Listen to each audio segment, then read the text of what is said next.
Gênesis capítulo 8, versículo de número 7 até o 12. 5 versículos para meditarmos hoje nas palavras santas da Bíblia. Gênesis capítulo 8, quem encontrou, diga amém. Versículo 7.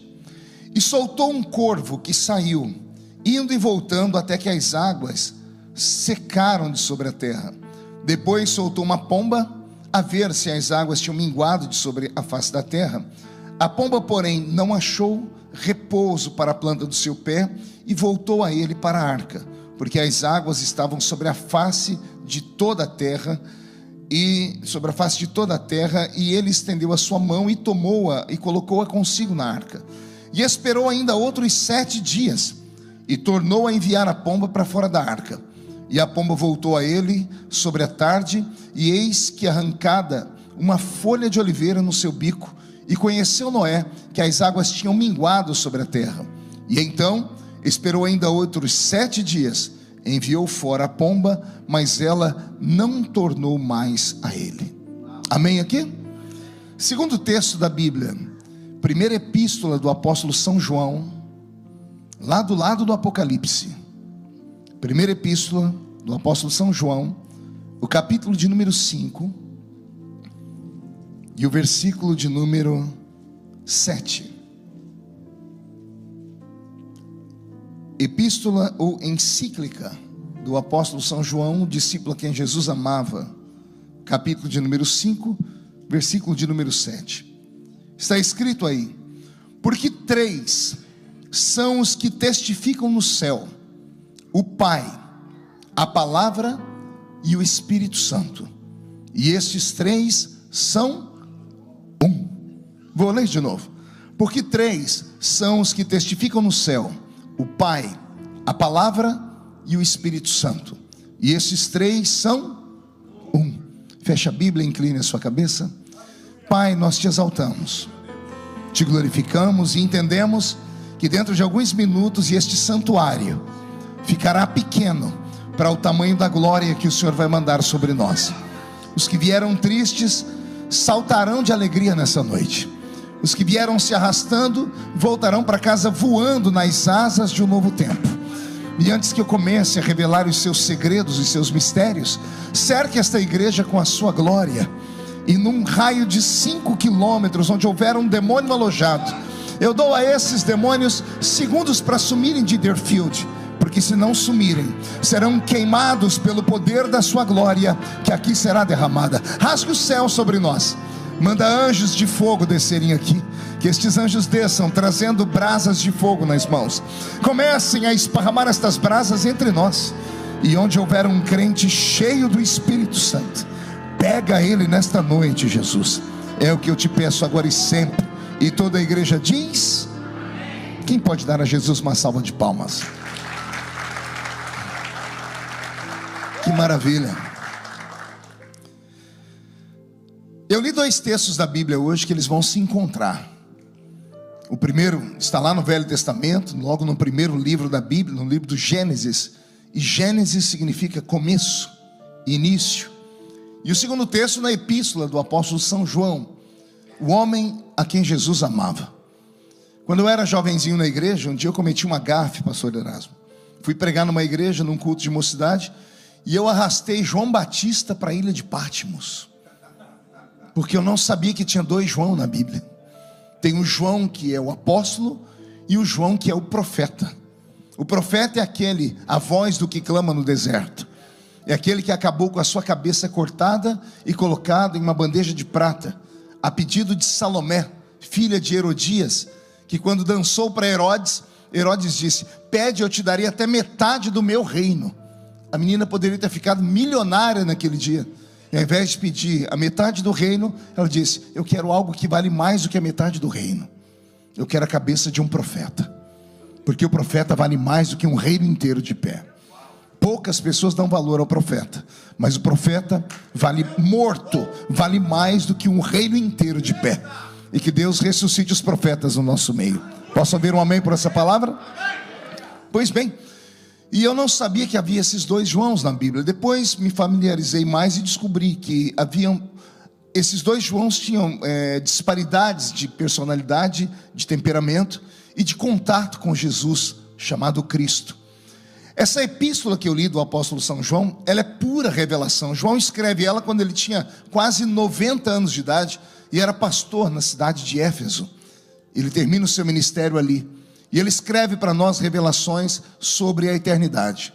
Na epístola, João vai falar para nós aquilo que nós pentecostais, principalmente aqueles que têm raiz lá dentro da Assembleia de Deus, que nós chamamos de doutrina da Trindade. Diga comigo, Trindade. Quem já ouviu falar disso? Quem acredita na Trindade? Quem aqui consegue explicar a Trindade? Cri, cri, cri, cri. Silêncio na igreja. Nós cremos por fé, mas raramente conseguimos explicar o que é a Trindade, porque nós cremos na existência de um único Deus. Sim ou não?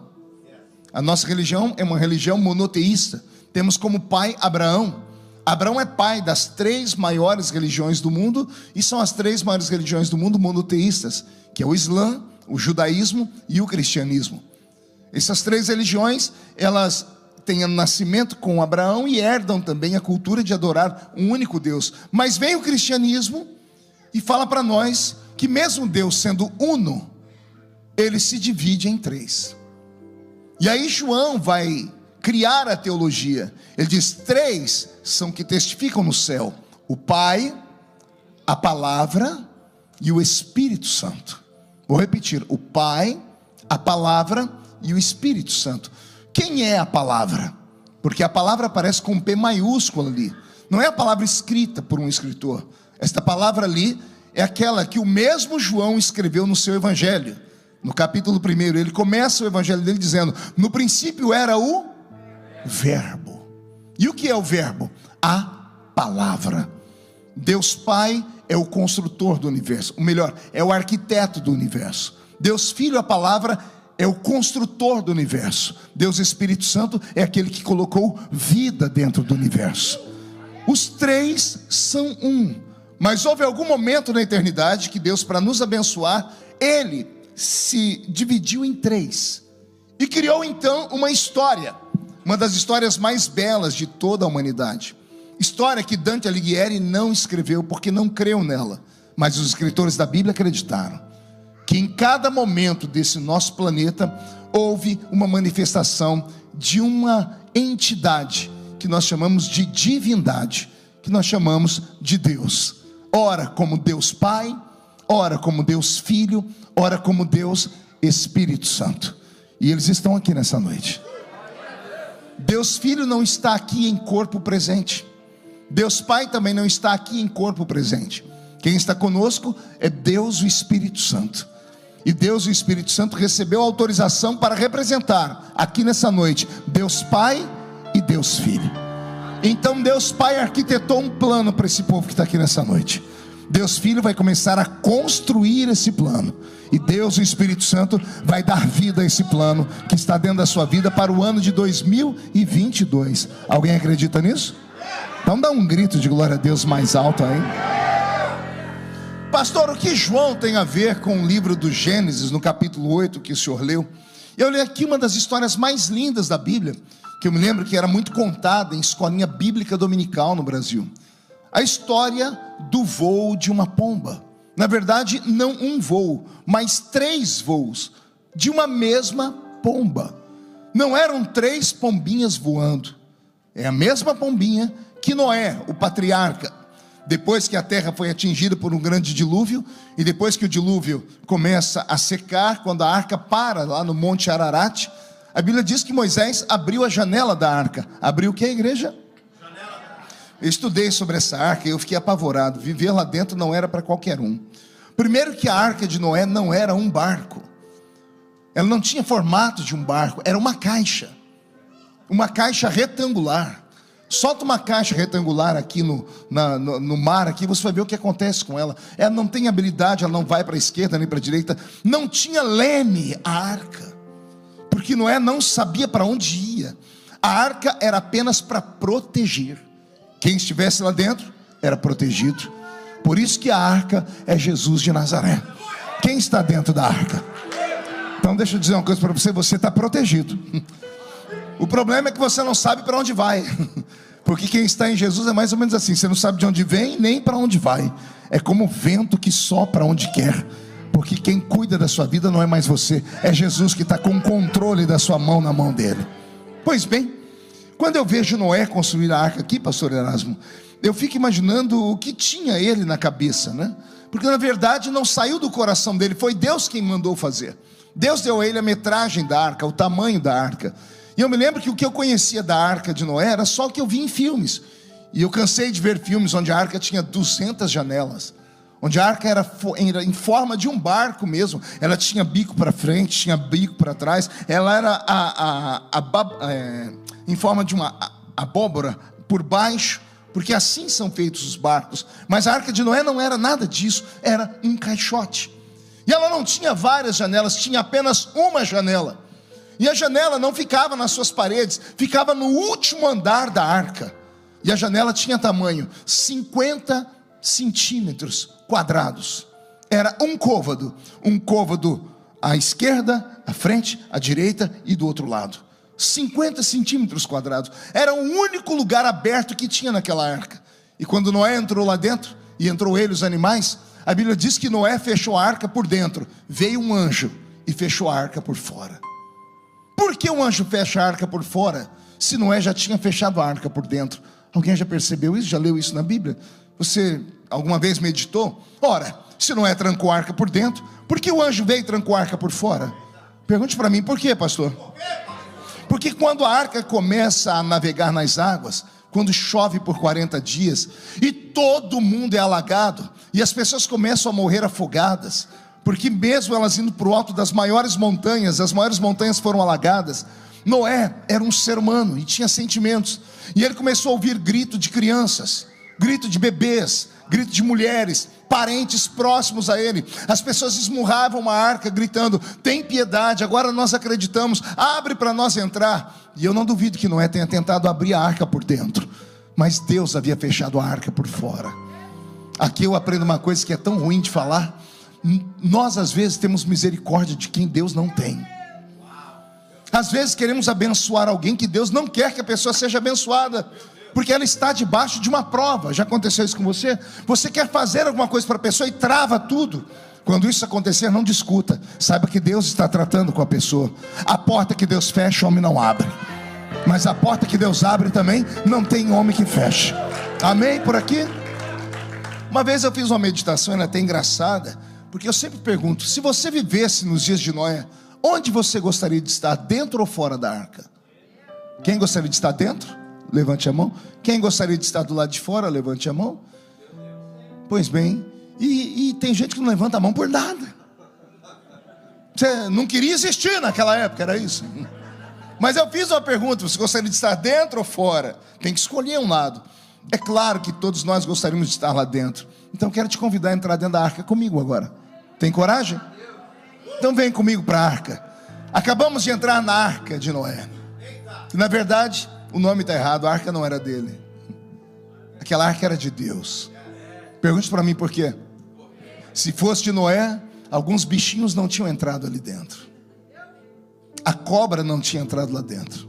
O escorpião não tinha entrado lá dentro. Percevejo não tinha entrado lá dentro. Muriçoca não tinha entrado lá dentro. A hiena não tinha entrado lá dentro. Se a arca fosse de Noé, esses bichos não teriam entrado lá dentro. Mas os bichos entraram por quê? Porque Deus os chamou. E Deus mandou a cobra entrar lá dentro. E aí começa a dar desarranjo no pregador, porque, oh meu Deus, o senhor quer dizer que se a arca é o Senhor aqui dentro da igreja, que é um exemplo da arca, deve ter entrado aqui dentro também uma cobra, um escorpião. Por isso que às vezes a gente é picado, pastor Erasmo. As únicas pessoas que têm poder de nos machucar são aquelas que nós amamos. A única traição que dói é a traição de pessoas que estão muito próximas. E por que isso acontece na igreja, se ela é um ambiente tão pequeno? É porque a igreja não é como Lions Club, como Rotary Club, é como a maçonaria. O que tem essas três entidades? Só entra gente perfeita lá dentro. Igreja é hospital. Só entra para cá gente, alguns estão com os dias contados, gente cancerosa, aidética, cheia de vírus. E se você não gosta de permanecer na igreja, eu tenho uma notícia ruim para você, porque se aqui dentro é ruim, imagina lá fora como é. Um dia eu entrei dentro da arca e fiz um tour por ela. Quem sabe um dia ainda vamos fazer a arca em 3 dimensões e nós vamos poder entrar lá nesse mundo agora que o Mark Zuckerberg está criando. Como é que chama? Metaverso, né? Vai ter um mundo daqui num tempo futuro, onde você vai colocar um óculos e vai poder entrar dentro desses lugares. E eu vou pedir para que alguém faça a arca. Imagine você um lugar que tem 3 pavimentos, 3 andares, mas só tem uma janela no último andar. Uma janela de 50 centímetros. Imagine tudo isso trancado por 1 ano. A única forma de ventilação era aquela janelinha de 50 centímetros, ou de 50 centímetros de um côvado quadrado. Só ali. Dentro daquela arca haviam milhares de animais que não podiam ficar andando dentro dela, porque era uma caixa. Se todo mundo vem para cá, aquilo virava. Se vai todos os animais para lá, ela virava. Noé teve que fazer compartimentos. E esses animais ficaram presos. E alguém tinha que cuidar desses animais, ou não? Esses animais tinham que comer, sim ou não? Tinham que beber, sim ou não? Então segure aí. Eu fiz um cálculo pelo tamanho da arca. Pelo menos 8.000 pares de animais estavam lá dentro. E tinham só 8 seres humanos para cuidar disso. Eu fiz questão de ir lá no Brasil em um zoológico para saber o trabalho de uma pessoa para cuidar de animais. E eu cheguei a um cálculo absurdo, que todos os seres humanos dentro daquela arca trabalhavam de 17 a 18, fazendo 3 coisas. Pergunte o quê? Levando comida, levando água e depois tirando os excrementos. Usei uma palavra difícil, né? Tirando os dejetos, as fezes daqueles animais. Porque imagine aqueles animais defecando por 1 ano, dentro de uma caixa fechada, que só tem uma janela aberta em cima. Imagine o cheiro que era dentro daquela arca. E Noé, sua esposa, filhos e noras tinham que botar sacos de fezes nas costas, sair do 1º andar, do 2º, do 3º, abrir aquela janela e jogar o esterco lá fora. Era isso? Ou daqui a pouco eles estavam morando dentro do inferno. Então não era fácil morar lá dentro. As fezes ainda dá para tirar. Pergunte se dá para tirar urina. Urina na madeira. A madeira absorvendo a urina. Você trancado em um lugar com urina de animais durante 1 ano inteiro. Tinha dias, eu tenho certeza, que ficar naquela arca era insuportável. Mas tinha coisa pior do que o cheiro dos dejetos e da urina. Pergunte o quê? Imagina você ficar trancado com a sua sogra 1 ano. Dentro do mesmo lugar, Elijah. 1 ano dentro do mesmo lugar, vendo a cara da bênção. Da dona Jararaca, está lá, né? Mas tem coisa pior, pergunte o quê? 1 ano trancado com seu cunhado. Aquele abusador. Pega seu sapato, sua calça, não devolve. Pede dinheiro emprestado e não paga, né? Imagina você ficar trancado com a sua cunhada, aquela que pegou a sua chapinha para esticar o cabelo e não devolveu até hoje. Pense numa prova. Todo mundo trancado dentro do mesmo ambiente. Eu tenho certeza no que eu vou dizer. De vez em quando alguém subia naquela janelinha, não para jogar excremento, queriam pular daquela arca, porque viver ali dentro não era fácil. Mas quando abriam aquela janelinha, Duda, e olhavam lá para o mar, e viam corpos de pessoas amigas em estado de putrefação, bebês e crianças, adolescentes. Se dentro da arca era mal cheiroso, imagine o mundo inteiro morto do lado de fora. Eles sentiam o cheiro da morte. Voltavam para dentro da arca, tampavam a janelinha, iam por um canto e falavam: Senhor, obrigado por estar aqui dentro. Aqui não é o melhor lugar do mundo, mas é o lugar mais seguro do mundo. Se ajeita na cadeira, olha para o seu irmão e diga: vai ter que me aguentar até o arrebatamento. Diga: não importa que bichinho eu seja, não interessa o que eu sou, se quiser ir para o céu tem que me tolerar aqui dentro. E se aqui é ruim, imagina lá fora. Então, por favor, vai se acostumando. Pastor, mas o irmão do meu lado é um porco espinho. Abraça ele, tira os espinhos da mão e dê graças a Deus, porque Deus te deu um lugar de segurança. Amém, igreja? Assim é a igreja, pastor Erasmo. Não há igreja perfeita. Idiota é o crente que procura uma igreja perfeita. Nunca vai achar. Não tem igreja perfeita. Todas as igrejas têm as suas qualidades e todas as igrejas têm os seus defeitos, porque a igreja é feita de seres humanos. E a palavra ser humano é ser, entidade invisível. Humano vem de humus, e humus é terra misturada com esterco. E eu preciso falar para você o que é esterco. Então você está sentado perto de uma entidade que habita dentro de um corpo podre. Você é obrigado a suportar. Jesus deu exemplo disso. Estava lendo uma vez a história de Jesus, e você nunca se perguntou por que Jesus, no meio de centenas de discípulos, ele escolheu 12 apóstolos? Pergunta para o seu irmão, por que 12? Por que não 13? Por que não 11? 12. Aí vem os crentes que conhecem a Bíblia e dizem assim, por causa da escatologia bíblica, porque no Velho Testamento, a igreja do Velho Testamento nasce com os 12 tribos de Jacó, e a igreja, que é a igreja do Novo Testamento, nasce com os 12 apóstolos. A explicação é bonita, a hermenêutica é bem aplicada, mas tem coisa mais profunda do que isso. E aqui, se vocês não acreditarem em mim, pode perguntar para minha esposa, porque ela conhece um pouco, ela é psicóloga. Freud disse que existem temperamentos diferentes dentro da sociedade. Isso não me falha a memória. Existem 12 tipos de temperamentos. A humanidade toda inteira é dividida em 12 tipos de temperamentos. Uns são fleumáticos, outros são sanguíneos, uns são coléricos, outros são depressivos, outros são chatos de galocha, outros são cri-cri, e por aí vai. Cada um tem um temperamento. E aí Jesus chama 12.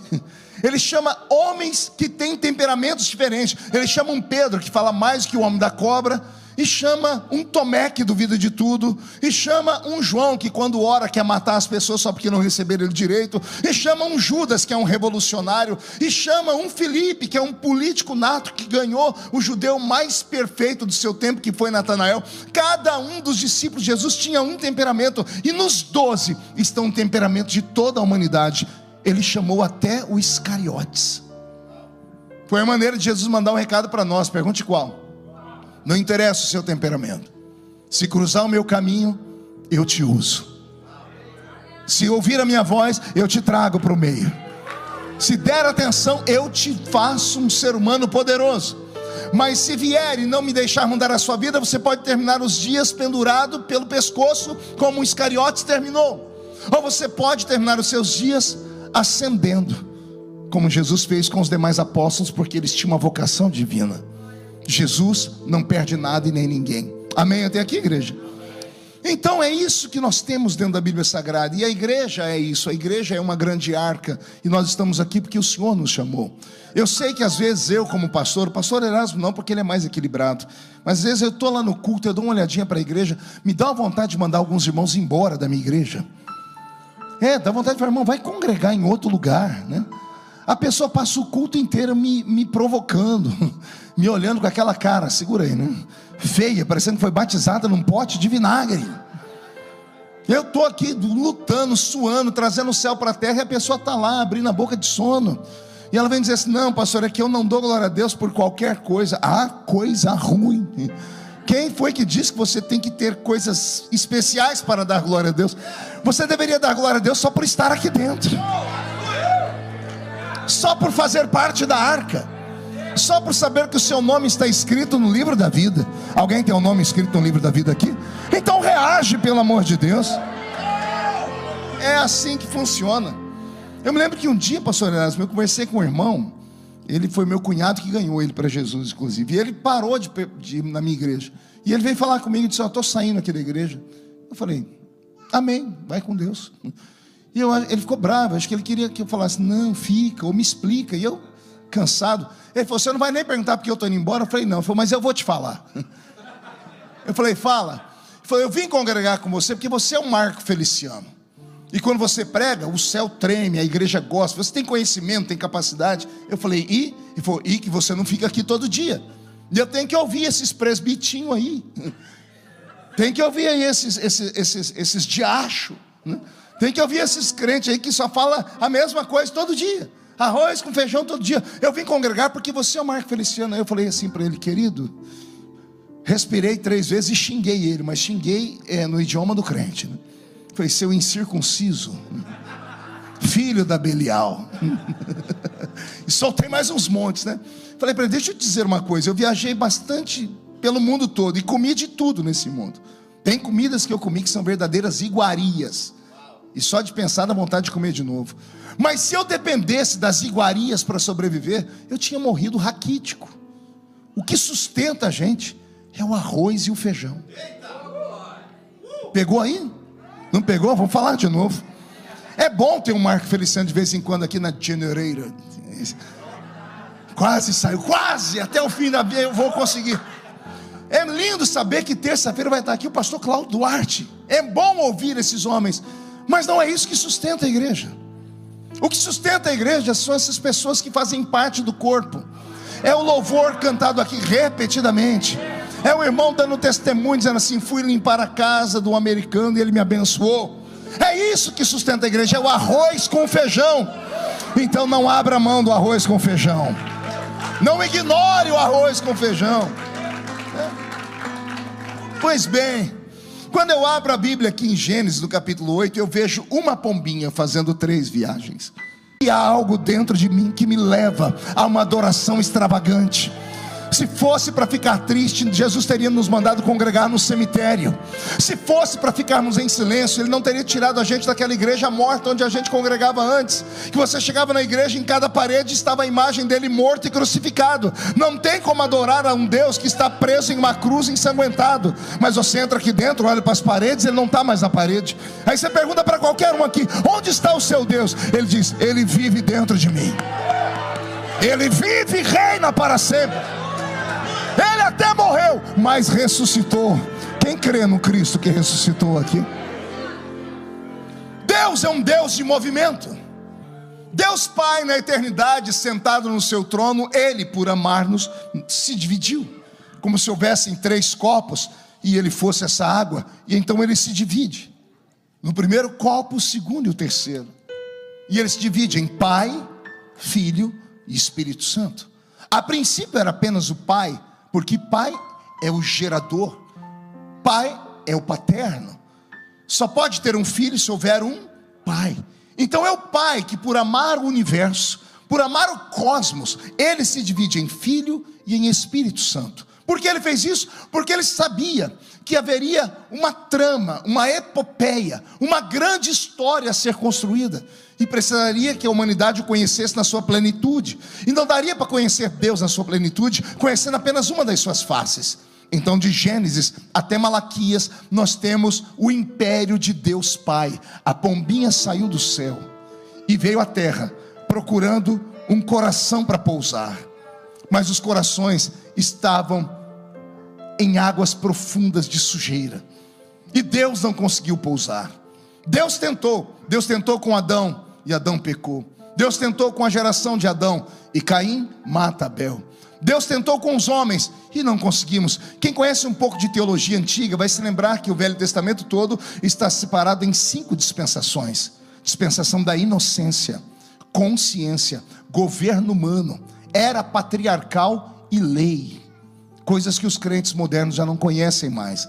Há uma história construída e escrita por Deus. O Velho Testamento inteiro são 5 dispensações. Dispensação da inocência, Adão dentro do Éden, não conhecia o pecado. Dispensação da consciência, os filhos de Adão que nascem pós-pecado. Eles por Adão ter tocado na árvore do conhecimento do bem e do mal, os homens conhecem eles. Depois a dispensação do império dos homens, é quando começam a nascer os reis da terra. O primeiro grande rei da terra foi Nimrod. E Nimrod tentou levar os homens a construir a Torre de Babel. E a Torre de Babel era uma afronta ao Deus vivo, porque Deus, quando terminou o dilúvio, disse a Noé: porei o meu arco no céu, para que todas as vezes que chover, eu veja o arco e eu desligue a torneira, porque eu não vou destruir mais a terra com água. Eu não vou mais trazer esse tipo de tragédia sobre a humanidade. Então havia uma história. Então nós temos o governo humano, temos a era patriarcal. Aí Deus levanta Abraão, lá na Mesopotâmia, em Ur dos Caldeus. De Abraão vem Isaac, de Isaac vem Jacó. A era dos patriarcas. Depois entramos na época da lei, e na lei Deus levanta um homem chamado Moisés. E Moisés é o primeiro legislador da história. É ele quem cria a Constituição Federal do povo hebreu. Os primeiros 5 livros da Bíblia, Gênesis, Êxodo, Levítico, Números e Deuteronômio, são chamados de Pentateuco, ou seja, a Torá, o livro de lei de Israel. Quem escreve eles? Moisés. Então nós temos aí o período da lei. E depois da época da lei, o diabo dizia: pode mandar. manda que eu desfacelo ele. Aí em cima o Senhor ganhou, aqui embaixo quem ganha sou eu. E a pombinha procurou um lugar para pousar e não encontrou. E ela volta para a arca do céu. Deus retorna para a arca do céu, senta no trono, olha para aqui para baixo, vê a terra perdida e Deus dá um grito. Pergunte qual? E agora? A quem enviarei? Quem há de ir por nós? Lá em Apocalipse parece que um anjo ouviu e gritou: ninguém na terra, nem debaixo dela, e nem em cima dela, porque todos pecaram e destituídos estão da glória de Deus. O salário do pecado está tudo perdido, não podia ninguém salvar o homem. Aí lá no céu, o meu Deus, o eterno, se divide. Ele pega a sua água, a sua essência, e se divide em Filho e em Espírito Santo. Aí o Filho eterno olha para o Pai e diz: eis-me aqui, envia-me a mim. Olha só, a pombinha não encontrou lugar para pousar e voltou. Daqui a pouco, ó, a porta do céu abrindo, e lá vem a pombinha de novo. Só que agora ela não vem voando, ela vem de maneira invisível e entra dentro do ventre de uma virgem chamada Maria. Ela está sendo desposada por um velho de quase 80 anos, que é José. Ela está arrumando a roupinha dela para ir embora. De repente o quarto dela escuro é iluminado com uma presença angelical. Quando ela olha para trás para ver, ela vê um homem de cabelos brancos, rosto de bronze. Antes que ela tivesse um infarto no miocárdio, o homem de branco se apresenta a ela e diz assim: benditas seja tu entre as mulheres. E ela se arrepia toda, imagino, porque judeu não fala isso. Judeu encontra outro e diz: Shalom Adonai. E ela diz: veja que você não é judeu. Eu imagino ele dizendo: não sou judeu. Na verdade eu não sou nem terráqueo, eu sou do céu. E o meu nome é Gabriel, e eu assisto diante do trono de Deus. E você foi escolhida para ser a mãe do Salvador da humanidade. E ela diz: mas como se dará isso se eu sou uma mulher que nunca conheci homem, sou virgem? Ele diz: Deus já resolveu isso, porque essa noite a sombra do Onipotente te cobrirá. Tu serás cheia do Espírito Santo, porque o ente querido que vai nascer de ti vai salvar toda a humanidade. Quem acredita nesses textos da Bíblia? A pombinha retorna, Erasmo, e ela passeia pelo mundo procurando um lugar para pousar. E Jesus não encontrou lugar para pousar direito.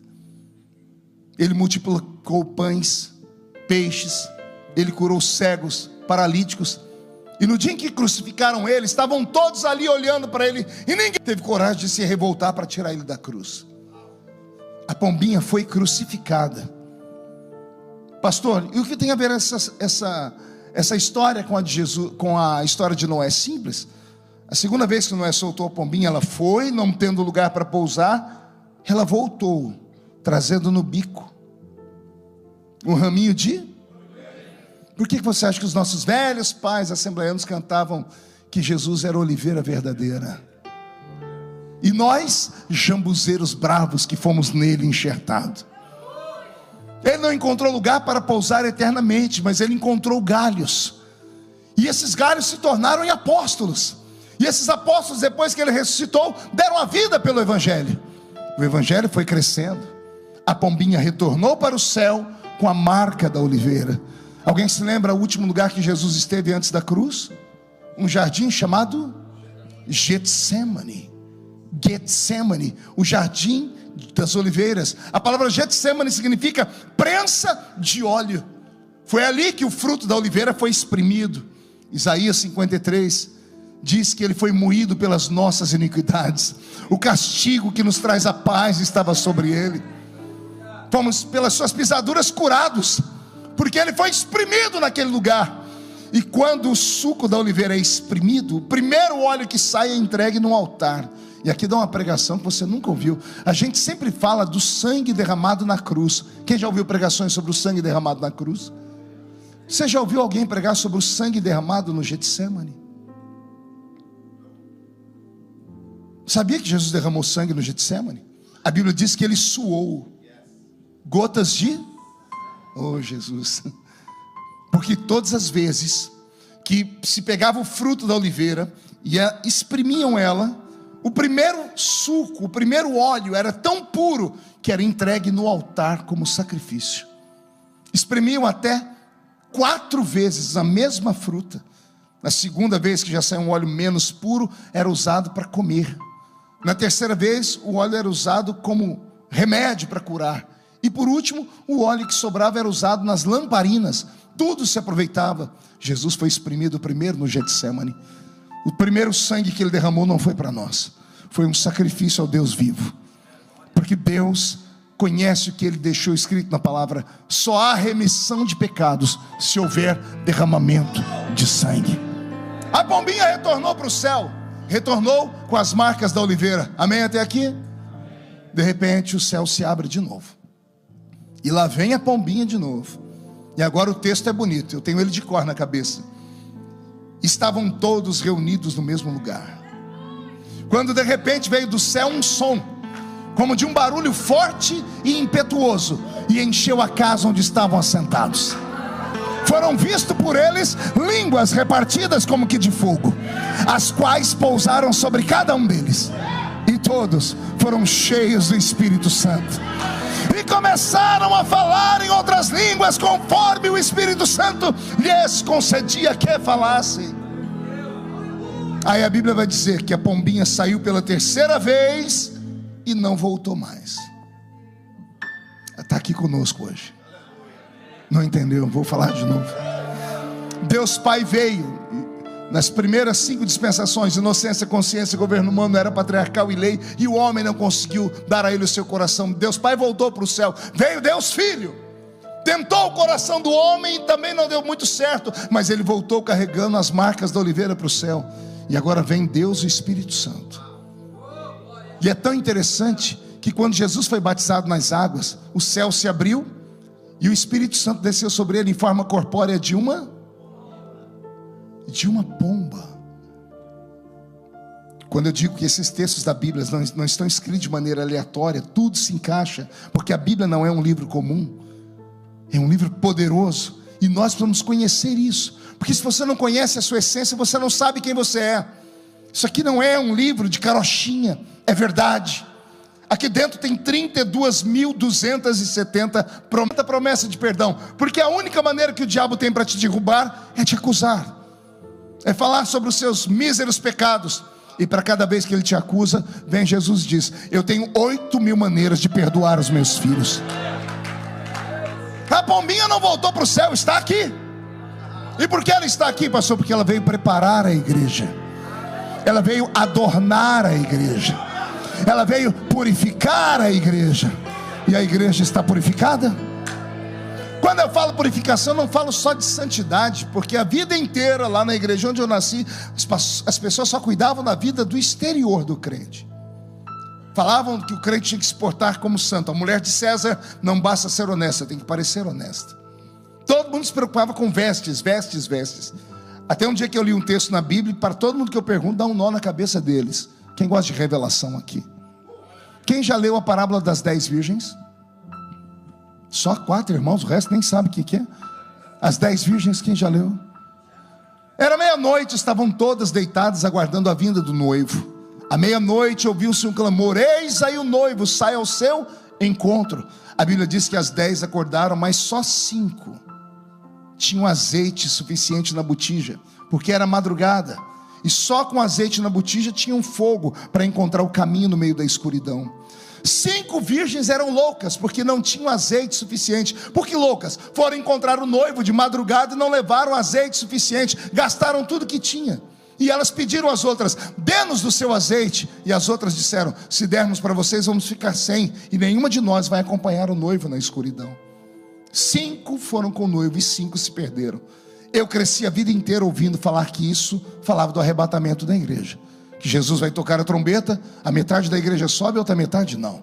Então quer dizer que eu prego para 2 igrejas aqui nessa noite: a igreja militante e a igreja triunfante. A igreja militante é aquela que pensa que é, mas não é. Vem, canta, carrega a Bíblia debaixo do braço como se fosse desodorante, pula, grita, até fala em línguas, mas não tem compromisso de verdade. Mas a igreja triunfante é aquela que, quando a trombeta do arrebatamento tocar, ela será arrancada dessa terra. A igreja militante é chamada de joio, porque o joio é igualzinho o trigo. Se você tentar tirar o joio, você arranca o trigo junto. Então o Senhor diz: deixa crescer tudo. Tanto é que no dia em que tudo será ceifado, não serão os homens, os anjos virão, e eles vão saber separar quem é e quem não é. Mas a revelação não é essa, a revelação está aqui. Muda a música, Beto. 10 virgens, diga comigo, virgens. 10 noivas, diga noivas. Qual é a roupa que a noiva usa? Que cor? Não ouvi. Eram 10 noivas de vestidos brancos, sim ou não? Roupas brancas. Eram puras, sim ou não? Eram virgens, sim ou não? Pois bem, mas mesmo sendo virgens e usando roupas puras, teve 5 que não subiu. Medita comigo aí.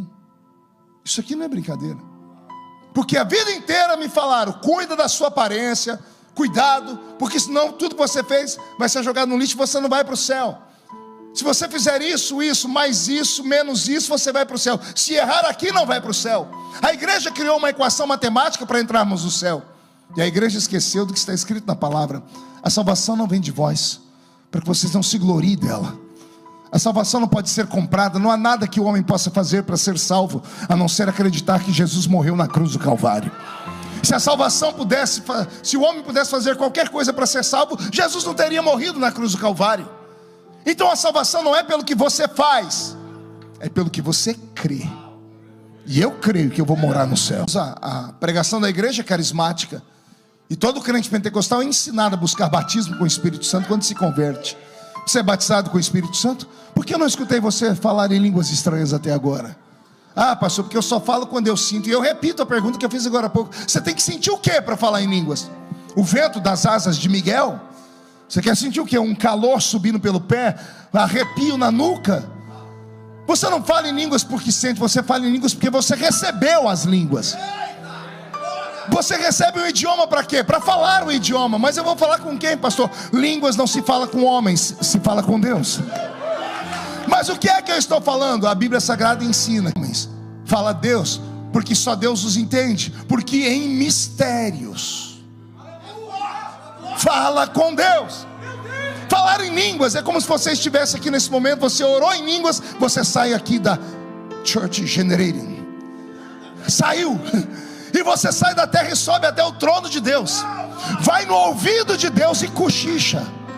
Lembra de cochicho?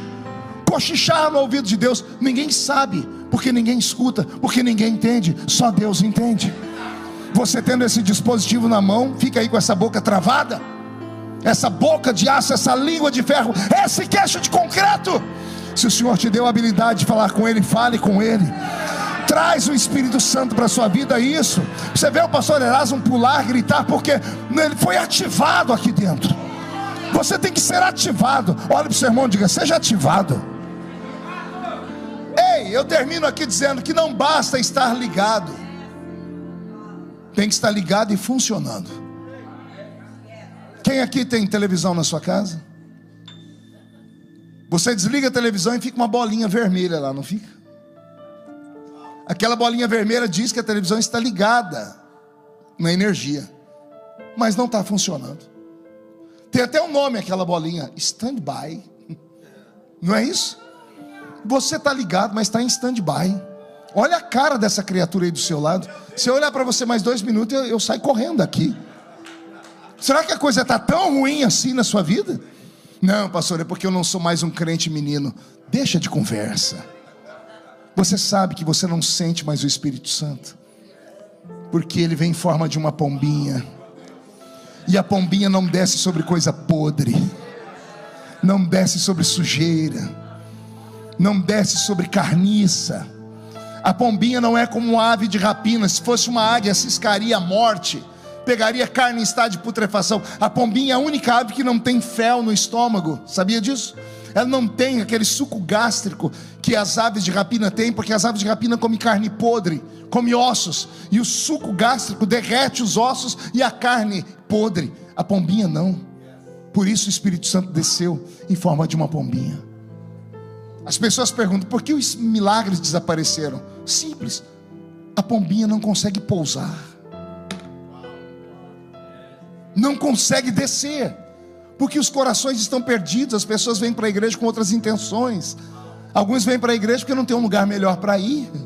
Outros vêm porque o patrão está dando um emprego, se não for, tem medo de perder o emprego, não, vou junto com o meu patrão. Outro vem não, porque a minha mãe está indo. Outros vêm por causa da nossa filosofia: poxa, eu vou congregar naquela igreja porque lá ninguém rouba, ninguém mata, ninguém adultera. Pelo menos pressupõe que isso não aconteça. Existe 1 milhão de coisas para você estar aqui, menos a verdadeira, que é você estar aqui acreditando que o céu é bem pertinho. E quem faz o céu ser real para nós é o Espírito Santo. Pastor, pergunta, aproveitando que o senhor está falando aí do Espírito Santo, eu já estou terminando. Quem não fala em línguas vai para o céu? É claro que vai, porque o céu não é comprado pelos dons, e sim pelos frutos. Anote isso: os frutos fazem parte da salvação, os dons não. Os dons são um upgrade. Amém? Deus te dá os dons para que você tenha poder, autoridade para vencer o diabo lá fora. O diabo não respeita crente forte, inteligente, bonito. Ele só respeita canela de fogo. Transpirou azeite, o diabo sai da frente. Deu 3 gritos de glória a Deus, o diabo vai embora. O diabo não suporta crente barulhento. Por que ele não suporta? Porque ele começou todo esse tipo de barulho no céu. Ele era o líder da adoração. Ele sabe o que acontece com o coração de Deus quando alguém diz glória, aleluia, hosanas, quando alguém aplaude. Ele sabe. Então ele sai de perto, porque quem manda a glória para cima recebe glória de cima para baixo.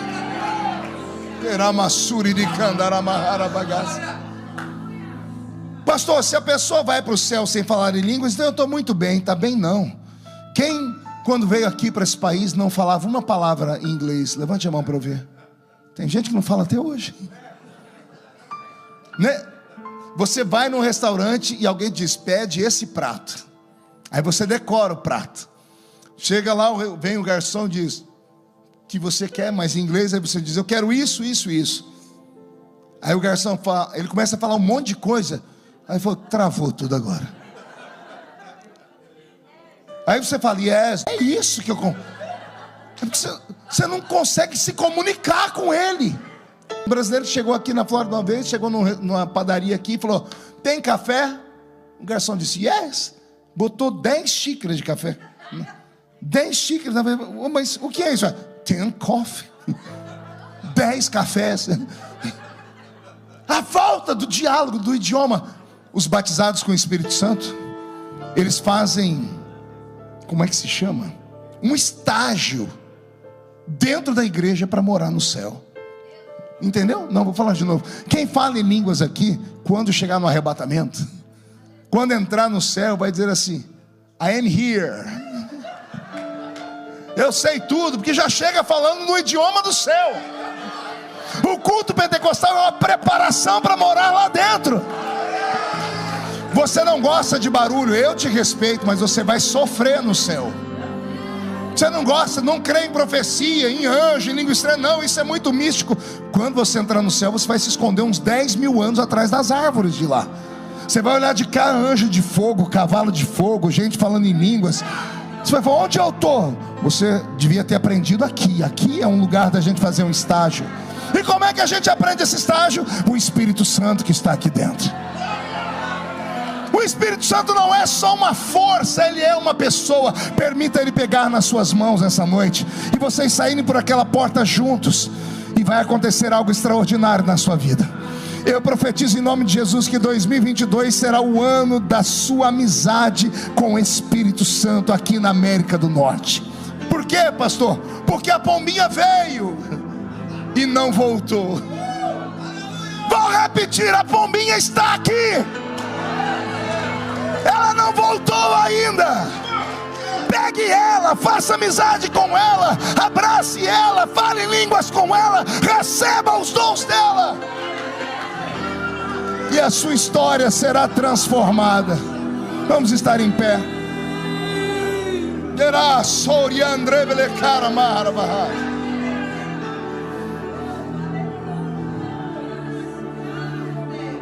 A primeira vez que eu li o livro Bom Dia Espírito Santo,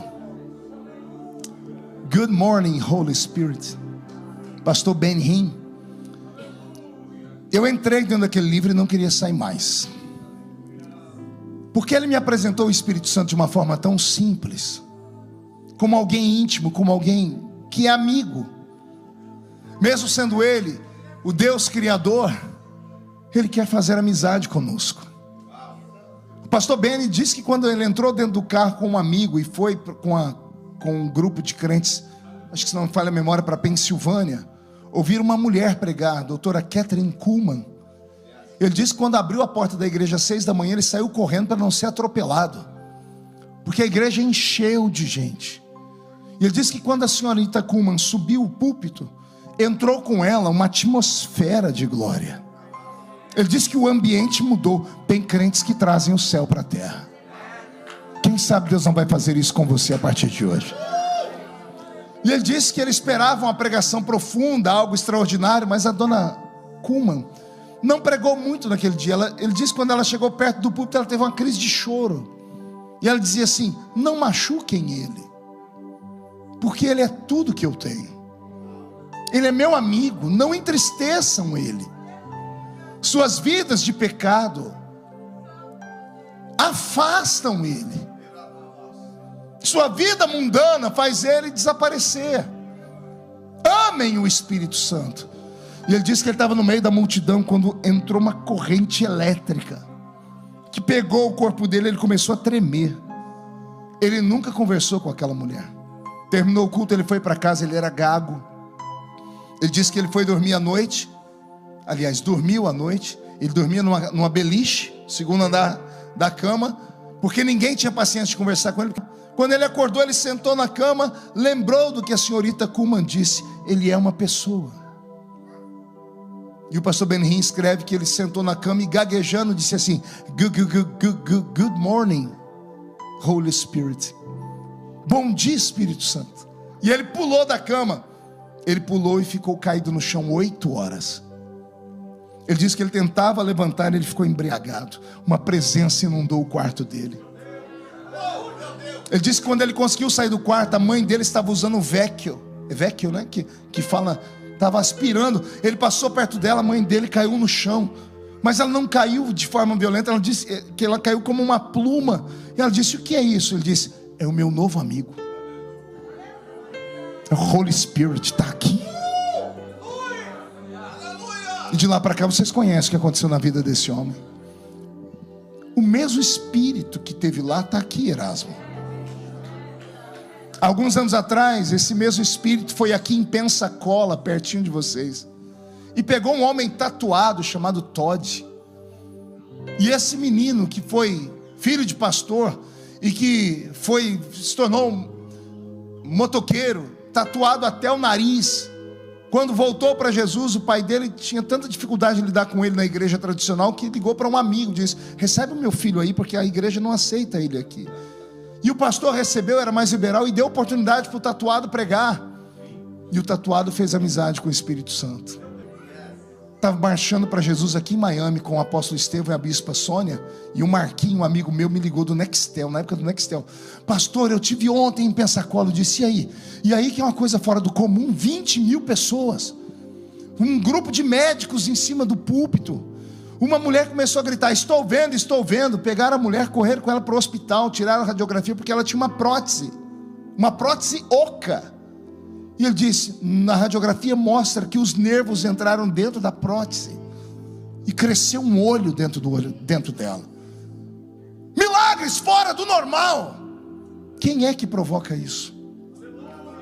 O Espírito Santo. Ele não voltou, ele está aqui. Às vezes a gente tem medo de macumba, de obra de feitiçaria, de magia negra. Aí você vai estudar como é que nasce um pai de santo, como é que nasce um catimbozeiro, e você vê o que eles têm coragem de fazer para se tornar o que são. Raspam a cabeça, fazem cortes com navalha nas costas, fecham os cortes com obra de feitiçaria, com osso de ser humano triturado, chamado ebó ou obá. Quando a pessoa vai voltar em si, ela recebe um espírito de herê, fica como uma criança. Um adulto fica como uma criança, fazendo dadá, gugu. Quando a pessoa volta em si, ela entra num jejum de 30 dias, sem comer e sem beber. Sabe como ela quebra o jejum? Bebendo sangue e comendo carne em estado de putrefação em cemitério, Erasmo. O primeiro banho delas é com fezes e urina de animais. Depois de tudo isso, 45 dias depois, nasce uma feiticeira, um vidente. Os ímpios fazem coisas e fazem qualquer coisa para receber o espírito do inferno, um espírito que chama eles de cavalo, e cavalo só dá coice. Aí vem o Espírito Santo aqui e diz assim: eu não peço tudo isso, eu só peço que você entenda que eu estou aqui. Eu só quero um abraço seu, eu só quero a sua pureza, a sua santidade. Eu quero que você fale comigo, eu quero que você sinta a minha presença. E eu não vou te chamar de cavalo, eu vou te chamar de ovelha. O Espírito Santo desce sobre as ovelhas. Ele não voltou para o céu, ele está aqui em Deerfield nessa noite. Fecha os olhos. Roberto, canta uma música para trazer o Espírito Santo para perto de nós.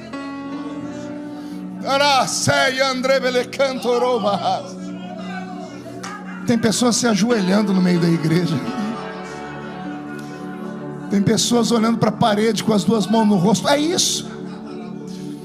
É você se esvaziar de si mesmo. Ele está aqui.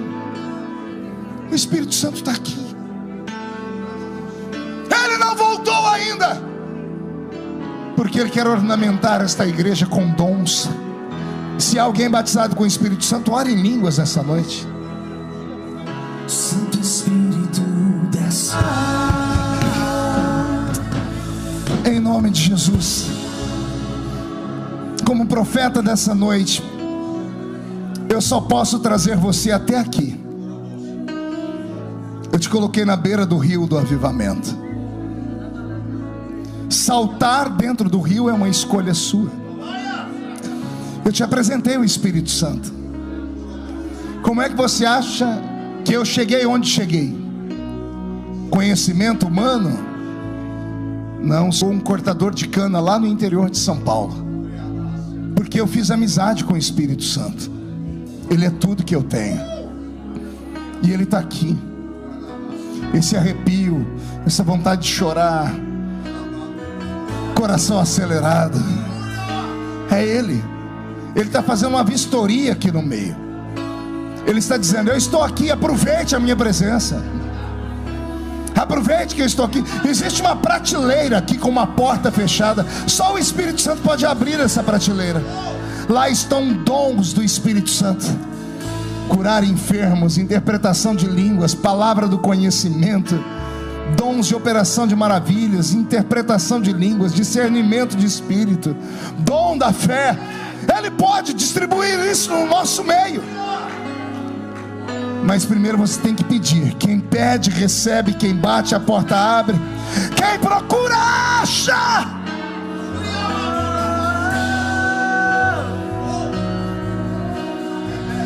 Santo Espírito desce. Para terminar, olhos fechados, mão aberta, erguida ao alto da cabeça, bem alta.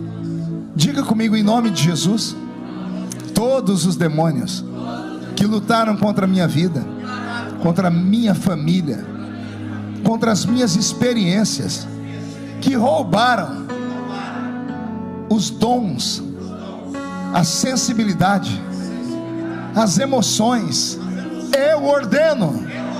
Venha para a palma da minha mão, feche a sua mão. Eu conto até 3, você joga no chão e pisa em cima. Aí você encontra 2 pessoas, dê um abraço nelas e só lembre ela dizendo: Ele ainda está aqui.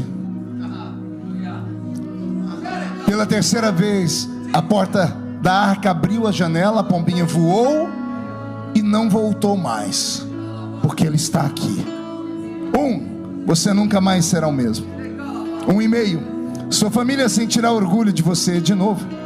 2, quem viver verá para ver o que vai acontecer em 2022 aqui na Flórida. 2,5, um tempo de comunhão com o Espírito Santo está chegando. 3, joga no chão, pisa em cima. Quem já Nós te agradecemos por esse momento de comunhão e pedimos ao Senhor, se revela dia a dia para nós e devolve tudo que foi roubado da nossa vida. A igreja diz amém? De olhos fechados. Eu não sei se tem alguém, mas eu não posso deixar a oportunidade de passar. Será que tem alguém nessa noite que está afastado dos caminhos do Senhor, que veio aqui hoje a convite de um amigo, de um parente, e enquanto eu pregava você disse: o Senhor ainda me ama? E ele disse: te amo e ainda estou aqui. O Senhor quer transformar você em um pastor, você em uma mulher de oração, mas onde você está é difícil. Você precisa voltar. Seu nome foi riscado do livro da vida quando você foi excluído daquele ministério. Por isso essa vontade de morrer, de matar, de se matar. Mas se você entregar sua vida para Jesus hoje de volta, tudo que foi roubado será devolvido. Tudo será devolvido em um tempo rápido. Porque as promessas que Deus te fez lá naquele lugar não morreram, nenhuma delas. Elas estão paralisadas. Você precisa ativá-las. De que jeito, pastor? Voltando para Jesus. Enquanto você pensa, será que tem entre nós alguém que não é evangélico? É amigo, é parente dos evangélicos, veio aqui hoje, não entendeu muito do que eu preguei, mas sentiu cada palavra. E você está dizendo: o que eu tenho que fazer para ser tão feliz assim, pastor? Porque eu deixei minha mãe em depressão, meus filhos nas drogas, meu marido na cachaça, minha vida está um inferno. Se você levar o Espírito Santo para sua casa hoje, convidá-lo, ele vai mudar a sua história e a sua família. Ele vai revelar Jesus para você. E aí vai acontecer o que nós falamos: entregar a vida para Jesus. Você gostaria de entregar a sua vida para Jesus? Agora a igreja de olhos fechados. Tem alguém que gostaria de voltar para Jesus?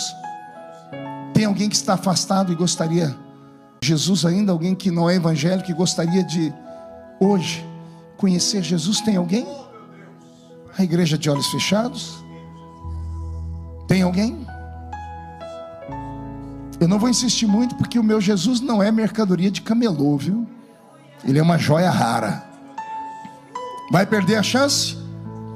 O Espírito Santo está aí do seu lado, gritando com você: volta, vem. Mas a escolha é sua. Dou-lhe uma, a porta vai fechar. Dou-lhe duas.